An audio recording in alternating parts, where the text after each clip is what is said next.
7 out of 10. You've got your questions on. Rod's giving me he's giving me a list of things that need to be covered. Please discuss these. Yeah, pretty much.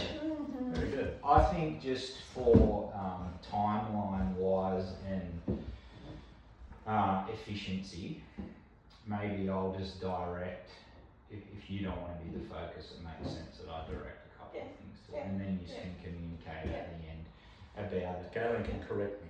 Yeah, there you go. Again. Why change things at work? Yeah, so the idea for these testimonials, we're going to call it on the mat chat, and then we'll put them up wherever, and they'll be Available. on the mat with Kevin and Gaylene. Yeah, That's good. cool. First one of Rod's. What kind of era did you grow up in, Kev?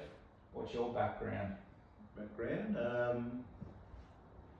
1960s kid, in a youngest out of a family of 4. Yeah, Mum and Dad split up, yeah. so live in a house with Dad, and elder sisters bringing me up. Edgy.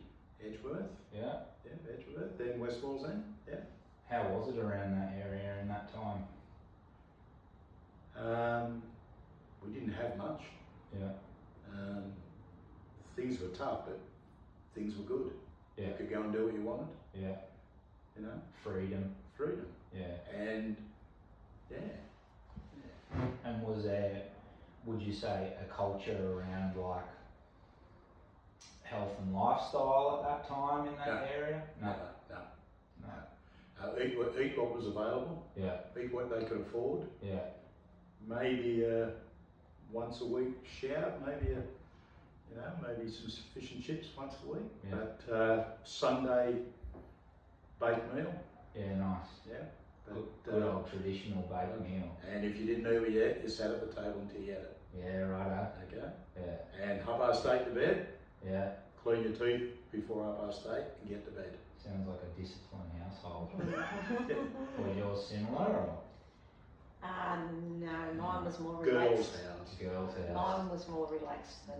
Yeah. Dad was Navy, so. Yeah. Righto. Navy. So it was. We were running the HMS Cordon Street. Yeah. Was there any like being from that military, like would he have had any information on diets and stuff like that? Would he have been up to scratch on any of that? Do you think that was pumped into them? I think that would be a thing now. Well, he had vegetable patches. We ate pretty good, like vegetable wise. Yeah. Vegetable wise good, meat wise not real good. It was always cheap meat or fish or what he caught. Yeah. You know, so it wasn't it was a pretty basic Staple kind of diet. because of how much money we had. We didn't have much money. Yeah. Righto. You know, Gaylene's family was a little bit luckier. He worked in the mines. Yeah. So they, even though they weren't flamboyant, you ate better, didn't you? Yes, yeah. We had all the good cuts of meat and all the fruit and veggies and all the bit better stuff to I bet it was into. all organic in them days though, none of the shit that we have now, sprayed with pesticides Yeah. And things were seasonal. and out of season, farmed. Well, the chook we had in the early days for baked meal on Sunday was our chook. You were plucking it. I was plucking, chopping the heads off, running under the house, getting the dead chook out and Yeah. plucking it. No. You pay extra for that these days. That's right. What's that for? Homegrown or free Range, chook. organic, mate. It's all the rage. It is. Nice. Yeah. And sports, Kev? Did you play sports? Yeah. That was the outlet. Yeah, soccer. Nice. Yeah, and school sport. Everything I could. Anything you could. And there would have been some sort of fitness culture around that, wouldn't it? Oh mate, we were fit anyway. We were flat stick. You know, we weren't allowed to watch TV. Yeah. The TV went on at a certain time and was turned off at a certain time. You didn't watch TV on Saturday or Sunday. We weren't allowed to. It was out. running, riding bikes, swimming, flat out, you know, miles away from home too. Yeah. So we were fit. High level soccer. Yeah, got there. Yeah. Yeah, got there in the end. Yeah, that's good. Yeah. Any injuries come from that? No injuries right up until after I was 30, then I snapped the Achilles tendon. Yeah, right. No real injuries. I was pretty good. Ankle. Oh, yeah. I broke an ankle, but I didn't know I broke it. I just kept going. Yeah. Dad said, wrap it up, you'll be right. But then later on, when I worked in the mines, I couldn't walk properly, and I got an X-ray, and the doctor said, "How long ago did you break your ankle?" I said, "I don't know." Wow. Yeah. So, and then Dad said I got carried off in a high school game against the Sydney team, Yeah. and he said you broke it then. Yeah, right. But there was no going to the doctors then. They didn't have money, so you just wrap her up and keep going. Yeah, okay. And wear it and carry it with you. Yeah. Yeah. And your time in the mines, how was that? Good. Yeah. Real good. Yeah. Get some money going. Yeah. Married. Yeah. Young family. First house. Yeah. And the mine let Gaylene not have to work as much, Yeah. which brought our kids up better. Yeah, nice. Yeah, so we struggled, but we could have obviously had more work, couldn't we? But we didn't choose that. We chose to We have chose the family time. kids. We Yeah. chose the kids. Yeah. And then you let the kids play their sport and do all the things that you would have liked. Do what they want, Yeah. as long as they behaved and were respectful. And did you guys then introduce any of, that kind of lifestyle and fitness and awareness patterns into your kids? Were you guys Yeah. pretty Definitely. diligent about that? Yeah, most definitely, yeah. Yeah. Yeah, there wasn't a lot of rubbish coming into the house because we was a vegetable and meat meals. Yeah. Kind of that was, it'd get takeaway every now and again, but mainly that, and we'd chop up bowls of fruit when they got home from school to have fresh fruit when they come home and stuff like that. They did have their junk, like every kid has junk, but it was more in moderation. And they all went a bit berserk once they started working. They thought that McDonald's was the best thing once they had their own money. Because they didn't have it prior to that. Especially your mate. Yeah, it's funny how things like that have the opposite effect. We try to be very disciplined with our little fella, and because he doesn't get it all the time, he's just crack cocaine for him. Yeah, He just wants it even more than the other kids. Yeah. But what do? You give in and let them have whatever they want. I don't think that's the answer either. No. So I guess I would like to know how, just with that backline story that we touched on, in a timeline, grew up, didn't have a whole lot of money, outdoor kid, played high level soccer, did whatever you could, moved into the mining space. With that whole timeline, just your timeline, how has that translated to where you are now and living in the body that you have now and your lifestyle now and I was still pretty fit, even at 40, I was still pretty fit. I was still doing stuff, still playing a lot of sports still. Yeah. Indoor cricket, indoor soccer. Nice. Golf. And also doing a lot with the kids in coaching and all that kind of thing. So we just kept moving with the kids. Yeah. So, and they were fairly active. Yeah. But yeah, to get to here, we've been fairly fit all of our lives.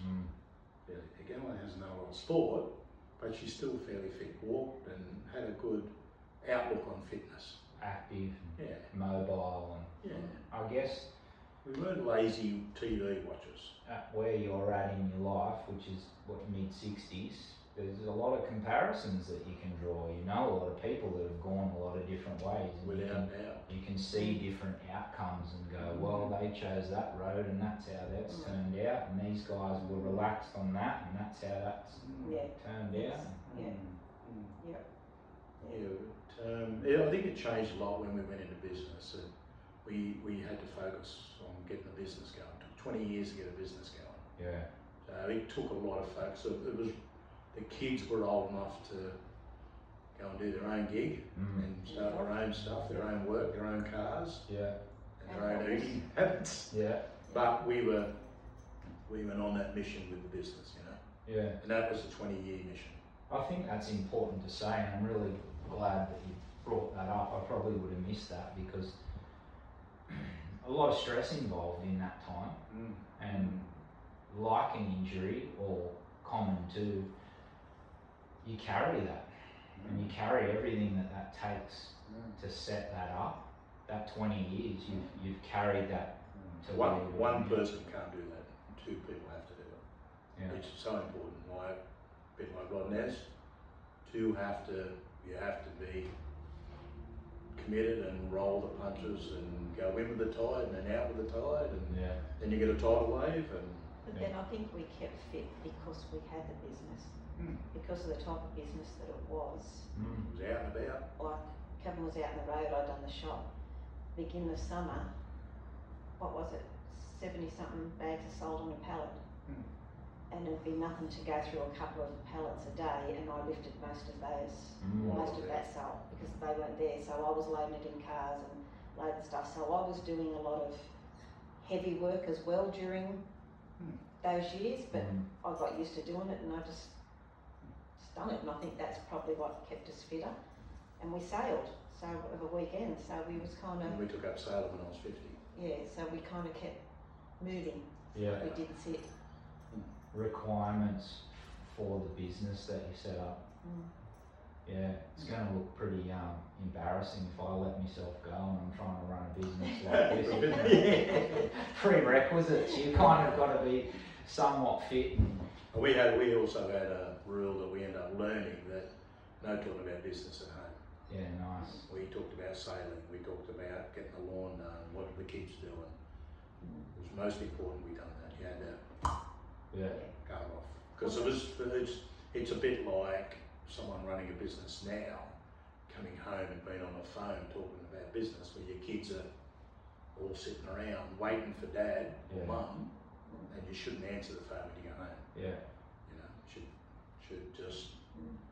That's how you get through it. That's great advice, and I think we all need to tune up in that area from here and there. Whatever your strategy is, I know people who leave their phone at work and they have a work phone that stays at work. And people say, "Oh, you didn't answer me. I rang you at 6:30 last night." Yeah, buddy.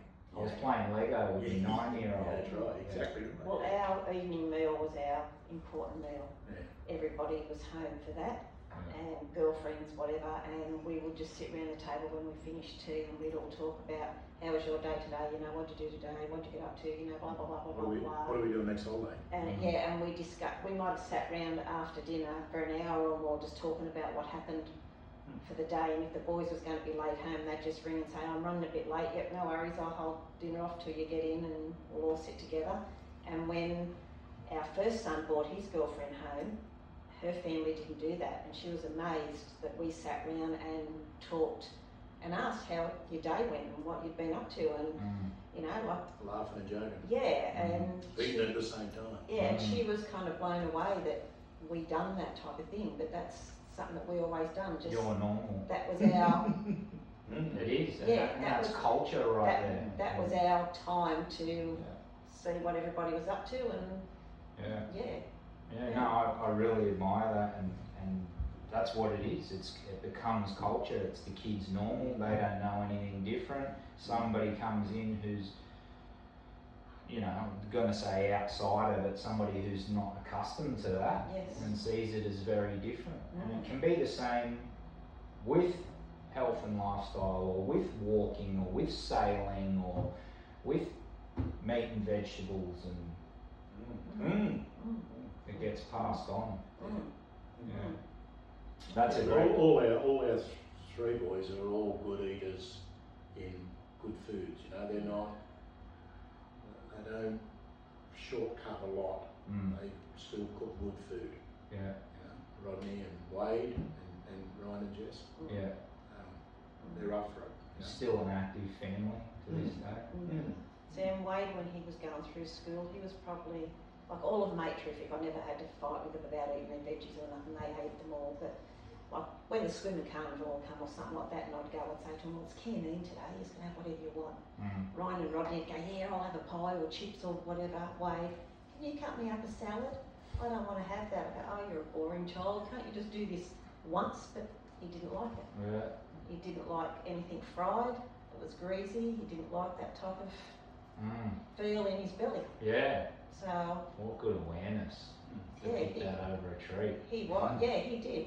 Mm. Yeah, it was just like, Now and then I'd be at the swimming carnival and the mothers would go, oh gee, you're a cranky mum, making him have a salad instead of whatever he wants. I went, I wish he'd have something else. He didn't want something else, this is what he wanted. So I'm not going to say, no, you're not having a salad.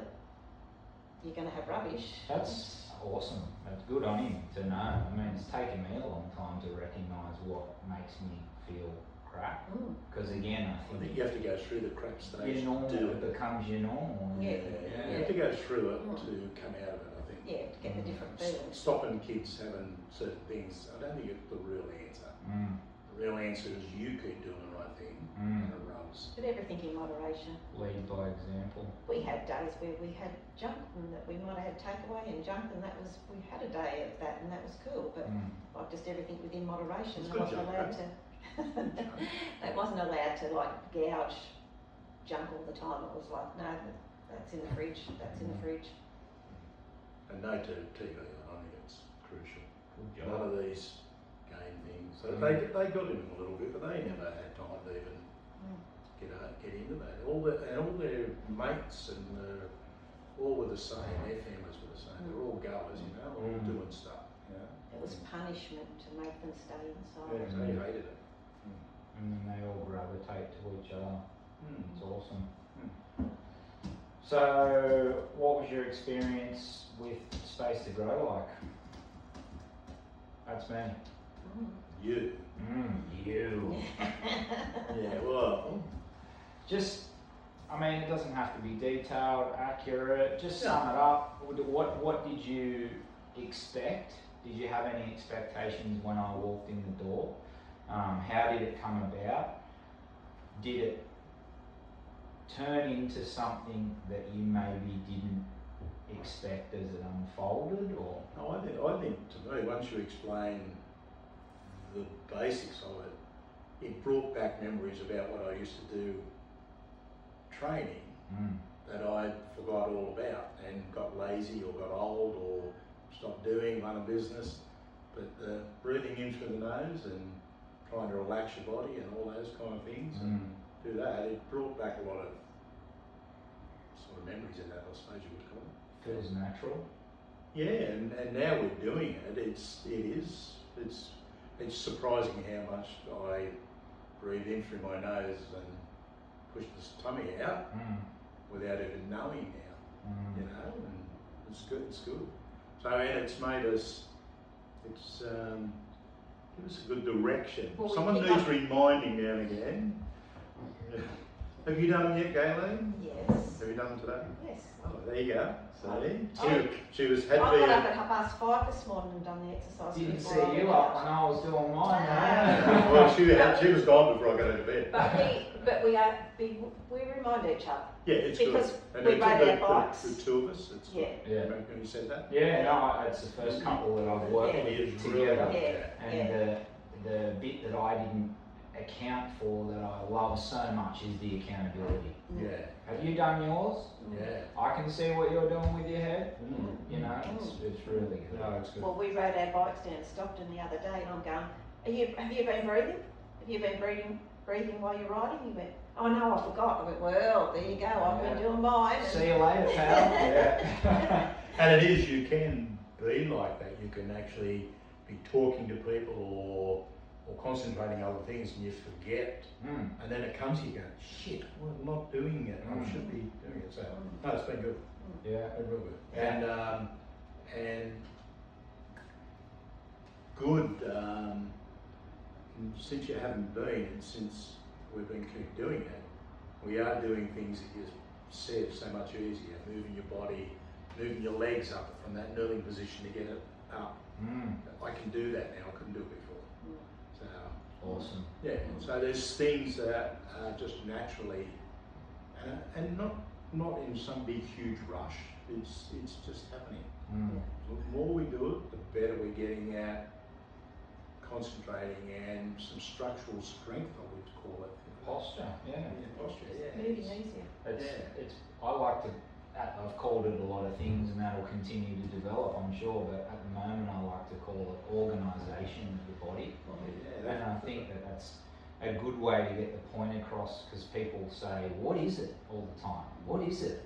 And somebody walked in a room while I was training the other day and said, "What are you guys doing?" And the girls were going, "Oh, it's kind of a cross between yoga and Pilates." And I was thinking, is it? It might be to you, and that's cool, whatever it is, but we're organising the body in a way that we can make corrections to the posture, and down that timeline you can have these experiences that you're having where it gets easier and you get straighter and you feel your awareness gets stronger. General things. I said, I've got Rodney laughing at that. I said, "No, so it's easier to put my undies on there." And he laughed. He said, "Well, we've got something out of it." Yes. Yes. But it's true. You can do things much easier. Yeah. And you're not worried about. Like I've had a bad back from the mines, and it doesn't even come into consideration now. I'm not even thinking about it. I'm touch wood.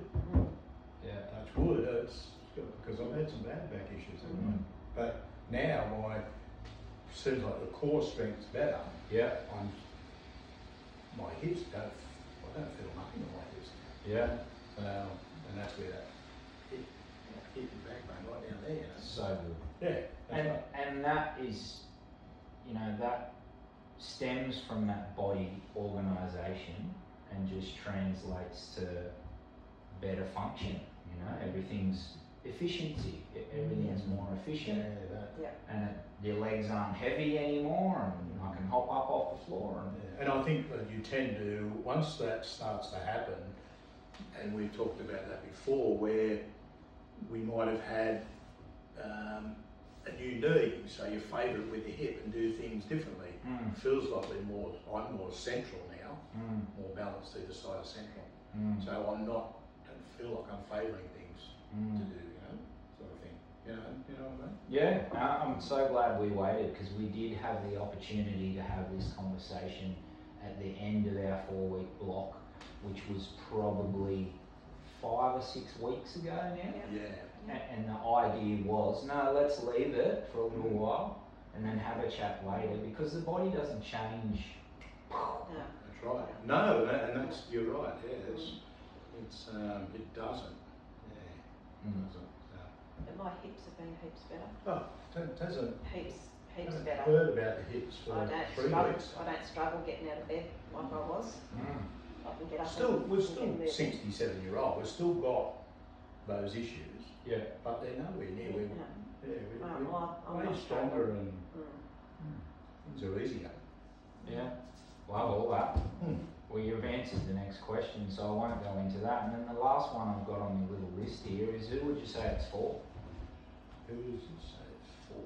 Who would you say what we learned, what we practiced, the whole embodiment of what I'm trying to teach people, and the experience of having me come round to the house? That's yourself, mate. Is it for injured people? Is it for elderly people? Is it for young people? Is it for athletes? Is it for all of the above? All of the above. And I don't know if you might know this, but I've seen Payne Haas doing it for the prop for the Broncos. Right. They're doing a huddle and they're doing it. And Gagai for the Knights. Yeah. He was doing it. I was watching them in a huddle after they scored a try. Now you know what it is. You go, I know what they're doing. And I said again, Payne Haas is doing it. He's doing DNS. He's freaking, and he was doing it. Yeah. You can. So it's out. It's there. Yeah, it's catching on. I was watching one of the snowboarding competitions that I watch, highest level. It's called Natural Selection, and arguably the best snowboarder in the world's about to drop in for his run in the finals, and he's got the Yeti Esky out there in the snow, and he's up on top of Yeti and he's doing quadruped. He's doing it exactly like we did it down there on the floor. And you think it's catching on and people are using it in all different ways. Yeah, it's always going to be a rehab thing because people let themselves go so far off the line until they need a correction to come back. That's right. Yeah. But also in the athletic application, people are using it for activation and warm up before they do their comps, and it's good to see the flag out there flying on the TV and creating awareness, and the more and more people build that understanding and know what it is, and they just don't think, oh, what's that guy doing freaking yoga over there on top of the air? It's a mix between Pilates and It's very good for anxiety, stress, mental health too. The breathing side of it is just because I suffer with a lot of anxieties, and I'll kind of stand there and I just kind of roll my shoulders back and stand myself properly and just do some breaths for a while and settle myself back down again. So I've found it good for that side of things as well. I love it how you drop that in there. That's perfect. It's the body and the mind, and it's all connected. Yeah. You can only go so far without the other, and one can let the other one down. If your mind is stressed out because you've been running the business to, Or just everyday life. Yeah. Well, the most important bit, you've missed it. You don't snore anymore. I'm actually getting more sleep. Bonus! That doesn't snore, hardly ever. Wow. I mean, when you came, Oh, it's in bad way. mate, she's shaking the bloody windows, mate. Yeah. So it's definitely helped that. It's I'm not changed. joking. It's really good. Like, she's a heavy snorer, mate. But now couple of little snores and that, she stops. Yeah. And sleeping. Sleeping's a lot better too. Oh, sleep. Sleeping's been a lot better. I get up an hour before it sometimes. Magic. So, yeah. I think that was it. Very good. Don't show Rodney that. I'll tell him we didn't use any of his. He'll know. he already It's knows. Rodney. He already knows. He's already channeling that in right now. Yeah, that's right. I hope the bloody audio worked. I don't know if we can do that again. Thank you That's so very much. good. Yeah, yeah. No worries. Thank you.